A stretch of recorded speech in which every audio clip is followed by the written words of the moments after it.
Welcome back to my channel. आज का हमारा टॉपिक है स्कोप ऑफ माइक्रोबायोलॉजी। ठीक है, डिफरेंट स्कोप्स की हम बात करेंगे, यानी कि किस किस एरिया में जो है माइक्रोबायोलॉजी, किस किस फील्ड में जो है माइक्रोबायोलॉजी का स्कोप है। ठीक है, microbiology is the study of microscopic organism. Last video में मैंने आपको बताया कि बायोलॉजी का मतलब होता है कि हम स्टडी करते हैं माइक्रोस्कोपिक ऑर्गेनिज्म, जो ऑर्गेनिज्म ऑर्गेनिज्म को हम नेक्ड आई से नहीं देख सकते हैं, जो हम माइक्रोस्कोप की मदद से उनको देख सकते हैं, उनको हम माइक्रोस्कोपिक ऑर्गेनिजम्स बोलते हैं। और जब उन्हीं माइक्रोस्कोप ऑर्गेनिजम्स की हम स्टडी करते हैं तो हम उसको माइक्रोबायोलॉजी बोलते हैं, जिसमें बैक्टीरिया आता है, वायरस आता है, फंगस आता है एंड पैरासाइट्स आता है। ठीक है, it plays a crucial role in various fields. इसका बहुत ही ज़्यादा क्रूशल रोल होता है बहुत सारे फील्ड्स में। Let's explore its major branches. सबसे पहले हम मेजर ब्रांच की बात कर लेते हैं।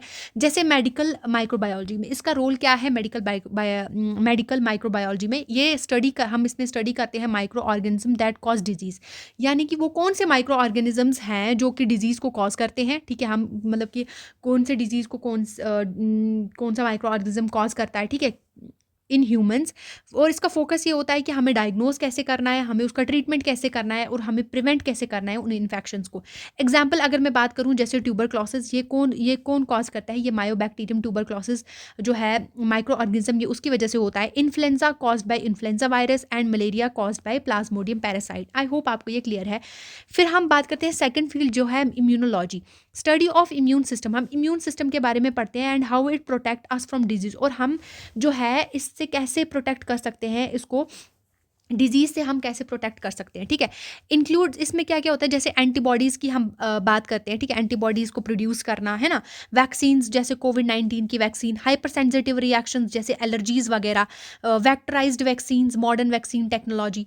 फिर हमारे पास थर्ड फील्ड आता है, इसमें आता है इंडस्ट्रियल माइक्रोबायोलॉजी। इंडस्ट्रियल माइक्रोबायोलॉजी जो होती है इसमें microbes use for production of beneficial products, यानी कि वो माइक्रोब्स हम इसमें यूज़ करते हैं, वो माइक्रो ऑर्गेनिज्म का हम उसमें यूज़ करते हैं जो कि हमें बेनिफिशियल प्रोडक्ट्स देते हैं इंडस्ट्रीज में। जैसे फॉर एग्जांपल फर्मेंटेशन, जैसे ब्रेड बनाने के लिए, बियर बनाने के लिए, योगर्ट बनाने के लिए। ठीक है, वो भी कुछ माइक्रो ऑर्गेनिजम्स होते हैं जो हेल्प करते हैं हमें ब्रेड बनाने में, बियर बनाने में, योगर्ट बनाने में, एंजाइम की प्रोडक्शन करने में, है ना। सर्टन एंजाइम्स चाहिए होते हैं हमें उनकी प्रोडक्शन में, एंटीबायोटिक्स एंड प्रोबायोटिक्स को प्रोड्यूस करने में। एग्जाम्पल मैं आपको यहाँ पे बताती हूँ, पेंसिलिन की प्रोडक्शन फ्रॉम पेंसिलियम मोल्ड। ठीक है, पेंसिलिन की प्रोडक्शन कहाँ से होती है? पेंसिलियम मोल्ड से होती है। फिर फोर्थ फील्ड जो है एनवायरमेंटल माइक्रोबायोलॉजी। एनवायरमेंटल माइक्रोबायोलॉजी का क्या रोल है? रोल ऑफ माइक्रोब्स इसमें ये होता है कि मेंटेनिंग एनवायरमेंटल बैलेंस, एनवायरमेंट का बैलेंस बनाने में ये जो है ये इसका रोल होता है। जैसे मैं आपको बताती हूँ वेस्ट डिकम्पोजिशन में रिसाइकलिंग वगैरह का प्रोसेस आता है, वो किसकी वजह से होता है? माइक्रो ऑर्गेनिजम्स की वजह से होता है। वाटर प्यूरिफिकेशन, ठीक है, फॉर एग्जाम्पल वाटर प्यूरिफिकेशन, जैसे मैं आपको बता दूं, जैसे कहीं किसी जगह पे वाटर में बहुत ही ज़्यादा ऑयल हो गया है, वाटर पूरा का पूरा ऑयल से भर गया है, तो वहाँ पे जो है ऑयल स्पिल्स हो गए, तो सूडोमोनास वहाँ पे हेल्प करता है। ठीक है, और फिर आता है bio remediation, removing pollutants using microbes, pollutants का रिमूव करना जैसे माइक्रोब्स का यूज़ करके। Example methanogens produce methane gas. Methanogens जो होती हैं वो प्रोड्यूस करती हैं मीथेन गैस या फिर बायोगैस। अगर मैं आपको बता दूं, सूडोमोनास मैंने आपको बताया कि ये बैक्टीरिया जो है ये किस में हेल्प करता है? ये हेल्प करता है जो भी डिग्रेड करने में, ऑयल स्पिल्स जाके बहुत बड़े बड़े रिवर्स में या फिर लेक्स में जो होता है वो क्या हो जाता है, ऑयल स्पिल्स होते हैं, बहुत ज़्यादा ऑयल वहाँ पे हो जाता है। तो यहाँ पे अगर ऑयल बहुत ज़्यादा हो जाता है तो यहाँ पे किसको इंट्रोड्यूस किया जाता है?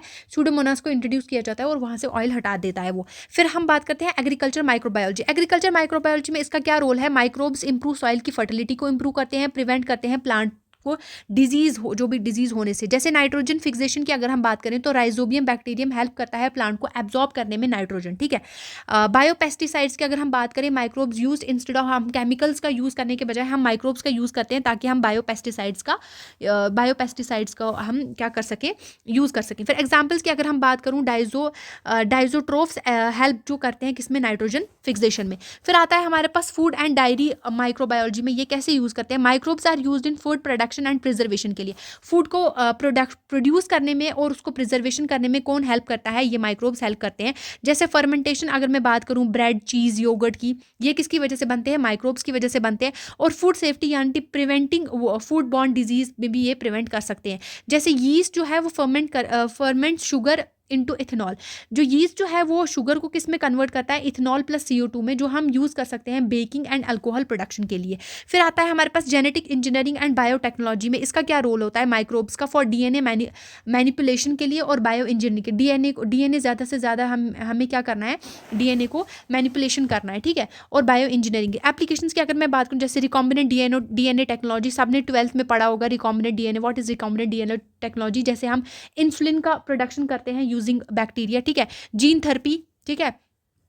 फिर इसमें एक होता है CRISPR, क्रिस्पर टेक्नोलॉजी जो है वो एडिट करता है जीन्स को। ये भी बहुत ही ज़्यादा टेक्नोलॉजी आजकल यूज़ की जा रही है। स्पेस माइक्रोबायोलॉजी में इसका क्या रोल है, माइक्रो ऑर्गेनिज्म का, स्टडी ऑफ माइक्रो ऑर्गेनिज्म, हम उनकी स्टडी करते हैं, उन माइक्रो ऑर्गेनिज्म की जो कि स्पेस में रहते हैं, ठीक है, in space, and their effect, और उसके इफेक्ट्स क्या होते हैं एस्ट्रोनॉट्स पे, ठीक है। फिर हम बताते हैं जैसे हाउ बैक्टीरिया जो है वो सर्वाइव कर रहा है स्पेस एनवायरनमेंट में, एक बैक्टीरिया जो है वो कैसे सर्वाइव कर रहा है। और हम स्टडी करते हैं microbial combination in on space missions, ठीक, माइक्रोबियल कॉम्बिनेशन जो है स्पेस मिशंस पे हम कैसे यूज़ करते हैं, ठीक है। जैसे नासा स्टडीज़ के लिए microbes on international space stations पे यूज़ किए जाते हैं। आई होप आपको ये क्लियर है। ये थे हमारे कुछ स्कोप्स ऑफ माइक्रोबायोलॉजी।